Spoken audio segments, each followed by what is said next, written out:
morning, delivery fam, and welcome back to another episode of Breakfast with UDM on the Life of a Gig Worker podcast. Josh, it's Financial Friday. And we gotta talk money. We broke. Compared to a lot of people, bro, yeah. So there's something that you brought up, bro, that in a previous episode about a recession, right? And I do recall sharing a piece of the video that you shared with me. But I'm gonna just pass the mic to you and you want me to play the video now? Yeah, go ahead and play the video. We'll get into the topic here in a minute. All right. When I tell you that we are on the verge of a recession, the other day I thought that I would do DoorDash to make some extra money. And when I tell you there was no orders coming in, I literally sat there for hours and maybe one order would come in every hour and it would always be a low pay order. Mind you, in 2020, I was in grad school and I literally lived off of DoorDash. I paid my bills with DoorDash. Everything with DoorDash, and I would decline. I'm sorry, but the way she speaks is putting me to sleep, bro. Yes, I was about to yawn. Keep going, so we can get it over with, bro. It's okay. Orders after orders because I knew a higher pay order would come in right afterwards. But people literally are not ordering DoorDash. People cannot afford to order DoorDash in this economy. So the next day I was like, okay, bet I'll try Uber Eats. And it was the same thing. And I just saw the other day an article about how McDonald's is having trouble making sales right now because people can't afford to buy their meals anymore. And they came out with a value meal for $5, but they're like, we can't keep selling this because we're just not gonna make enough profit off of it. The cost of housing has skyrocketed. We are going somewhere that I'm very, very afraid of. Shout out to Ren Rose. Rick Ross. The way she talks, it just I could hear everything she's saying, and I'm not trying to make fun. Oh no, fuck that. Fuck that. I'll make just the way she speaks. I'm trying, but my ears are dying. Have you ever seen that video where he was like, "You don't talk like that"? That's that was her exact voice. So anywho, she makes a bunch of valuable points. Okay. And not that I'm saying that she understands or knows the economy, and I'm not saying the other as well, but we talked about it yesterday where it was the staple of the economy is currently leaning on the gig apps, right? A lot of people have made the gig apps an essential part of their everyday life. Between getting their items shopped for them or picking up their delivery orders so that they don't have to go get their to-go food, it has become the staple of essential life. So when people can't afford it and you have so many people out here that are relying on that extra supplemental income and they're not making that much money, you're going to start to see the ripple of that effect. What do you think? You really want to know what I think that's happening to her? She said 2020, bro. 2020, that's pandemic, right? Yeah, true. And she was making buku money. Everybody was making buku money during the pandemic, right? Until things started getting back to the regular way that things were, where we had to, put that work in and figure some shit out. And, you know what I'm saying? Yeah. But what I think is happening is the people that place a lot of orders on DoorDash, Uber Eats, whatever, are the people that, maybe don't manage their funds the right way. Okay. True. There are people that order frequently and they come up with excuse frequently on why they. I'm going to tell you a story in a minute, but on why they feel that they can't leave you a tip, but they rather pay all these fees every day. Now, I'll never forget. Now, here goes the story. It's a quick one. Grubhub. A father allows his daughter to place an order on Grubhub. They leave a tip. It's decent pay for me. But when I arrive, I hand the food off to the kid in the door. They allowed the daughter to answer the door, whatever. I handed the food over. It wasn't even food. It was just ice cream. It's like a McFlurry, okay, from McDonald's. That was and rare. then now I'm walking back to my vehicle, and here goes the father. Hey! It's in the nighttime. So, and I'm in the hood. I'm just letting you know. Hey! I'm like, yeah? Where the rest of the damn food? I'm like, what do you mean where's the rest of the food, sir? I gave her the bag. All this got is an ice cream. Then I'm like, that's all that was on the order. That's all it showed that I had to pick up. Then he turned to the door because he was halfway down his walkway. He turned to the door and he's like, you only ordered one mother... like, I don't want to cuss because he's talking to his kid. You only ordered one McFlurry? And then she was like, yeah. Bro. But his whole demeanor was very threatening to me. Again, I'm in the middle of the hood. It's nighttime. And I'm just like, damn. So a lot of people like that can't really order frequently, that should not be ordering frequently, or, you know, they don't really have the money to really be ordering like that or whatever. These people are placing the most orders on these platforms. Yeah. You're going to see a shit ton of $2, $3. And then for that pay to go up, you're going to see the only way for that pay to go up is for it to circle around and nobody's taking it. And they're going to add a few dollars to it to make it look good, decent enough for somebody to take it. So with all that said, I truly believe all the dashers, all the drivers signed up in her area. The money was good during 2020. And now they're all the people are now saying, I can't afford this anymore like I used to be able to afford it, because the cost of rent is going up. Cost of everything is going up.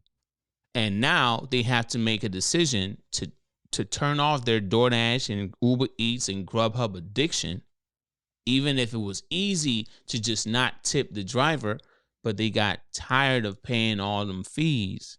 And then I think it was just the icing on the cake with the no tip, no trip movement and yeah. And like, you know what, man, fuck this shit. You know? And that's it. That's my take on it. I know it was a little long-winded, not a little, a lot, but you got my point. So here's how I feel right now. I talk about this a lot, and it's because it gave me an eye-opening experience. Mm-hmm. So we went to Peru, and when we did, I ordered a couple of things through the Rappi app, which I shared with you and Pedro. And the Rappi app is considered to be like Peru's Uber Eats. There's two apps there that I know of that work for everybody. Now there's some local apps out there that work for the local people, you know, the citizens, but those are the two apps that'll work with tourists as well. And now those apps I consider to be much more affordable, and I'm not talking about, you know, just because I had US dollars in my bank account. I consider them to be very affordable based on the percentage of fees in which they would charge compared to the food. So for example, say a burger is 5 soles and the delivery fee is only, you know, 0.8 soles. I don't know what the cents and all that is, but say it's like 0.8 soles, right? Well, that's not that bad, right? And then, you know, I asked about the whole tipping thing, and those drivers make a lot more per order than what we do, considerably, right? And that's, again, considering the fact that they make soles versus US dollars.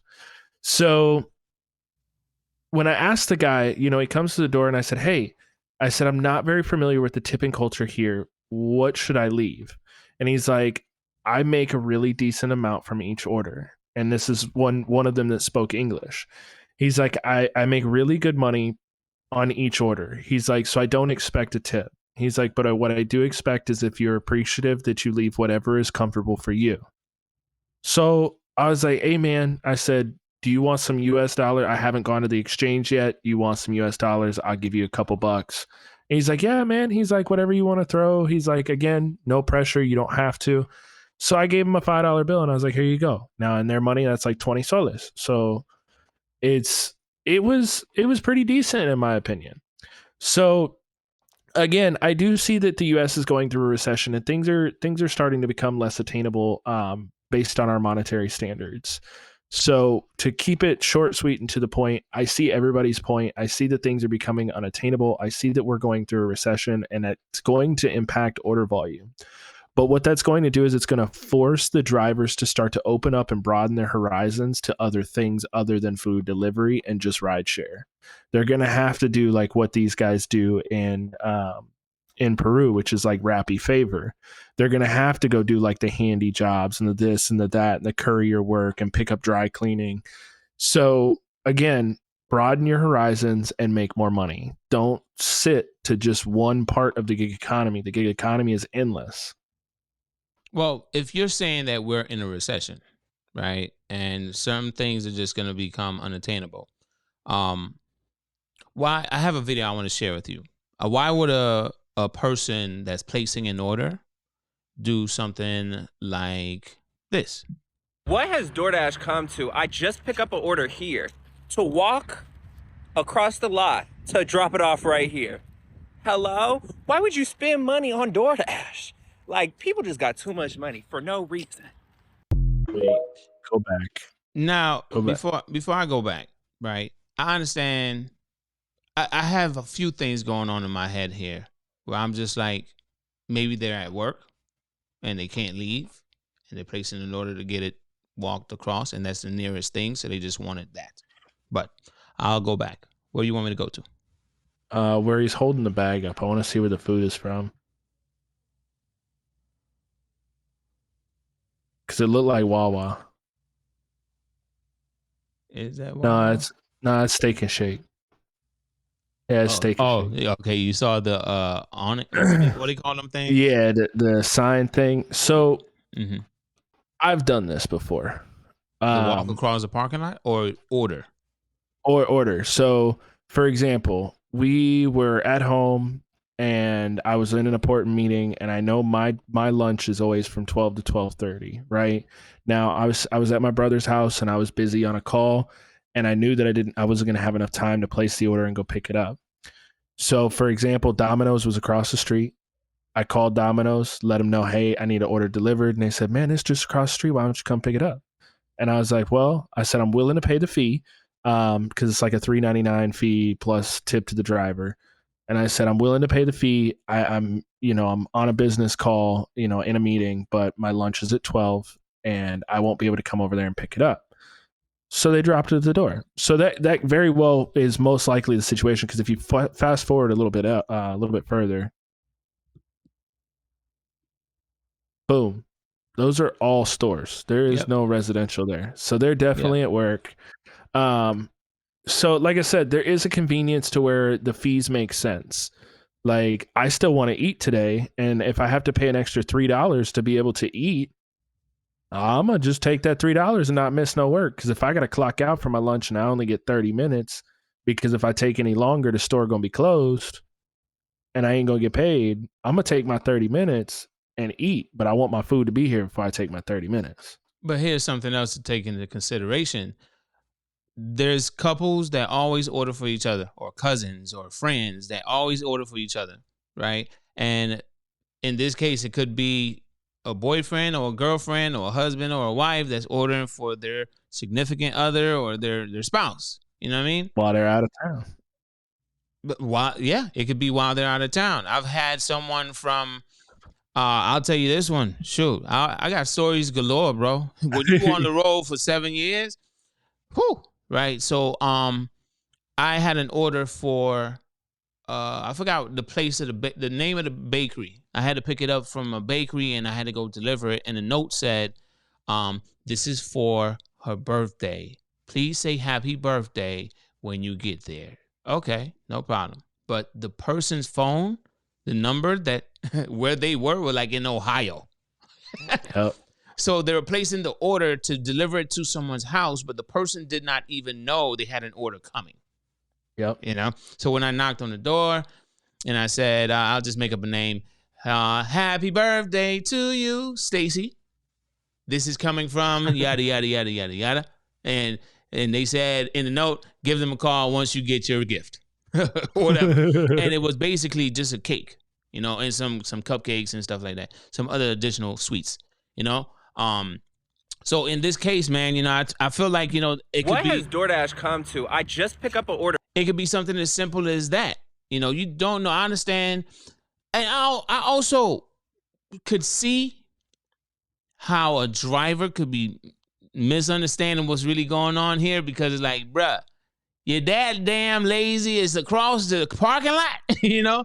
And I get it, you know? But I've learned over the years to not just jump to conclusions. You know, don't jump the gun, because sometimes you'll be dead ass wrong. I've learned to not ask not a single question. Get out here and make this cash, bro. Exactly. That shit ain't none of my motherfucking business, bitch. Exactly.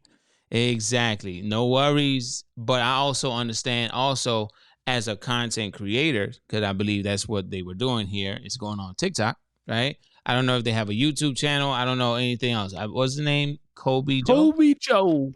KOBEJO. All right. Shout out to you, KOBEJO. But I don't know. Let's just give our final thoughts here, Josh. What do you absolutely think it was that was going on here? Like, no matter what, you absolutely think this is what's happening.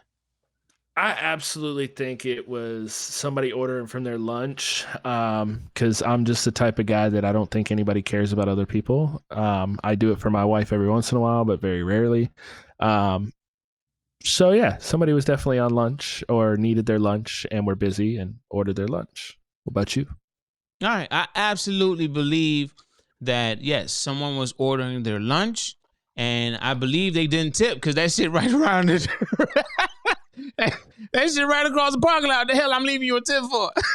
Dude, I mean, I hate it, but at the same time, I understand it. You know what I mean? Like, people be like, gas money. I'd be like, gas money? Who, motherfucker? You walk that bitch here. God gave you 2 fucking feet, bitch.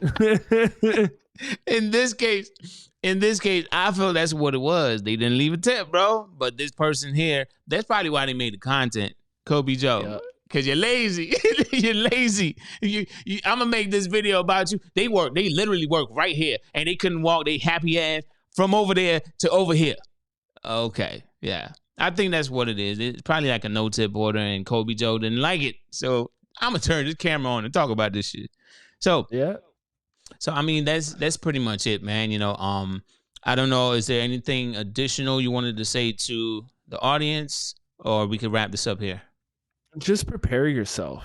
Like I said, you know, I see it from my financial expertise that we are going through a tough time, and we will continue to go through a tough time for the next couple of months and or the next couple of years, depending on how things turn out with our financials and everything that we've got going on in the world today.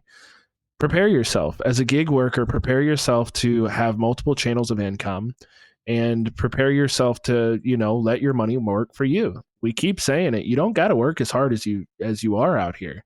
You could put your money to work for you and expand on that. Put yourself in a position where you can walk away in 5-10 years and not have to touch another fucking app again. That's what I want you to do. And the last thing I'll say here is, I think I said it in a previous episode, but I'll never forget when I watched a video and the guy said the purpose of you getting a job when you got your first job was for you to make money to then put the money to work for you. But many of us, we get a job as a young teenager, however old we were when we got our jobs. Most of us, in my opinion, got a job because we got sick and tired of our parents not buying us what the hell we want. So we wanted to go get what we wanted. So we got a job so we can make our money and go spend it. And we got McDonald's at home. And you got McDonald's money? Exactly. So when it comes down to money, if you could put it to work for you in any way that you know how, even if you don't know, or just educate yourself on how to put the money to work.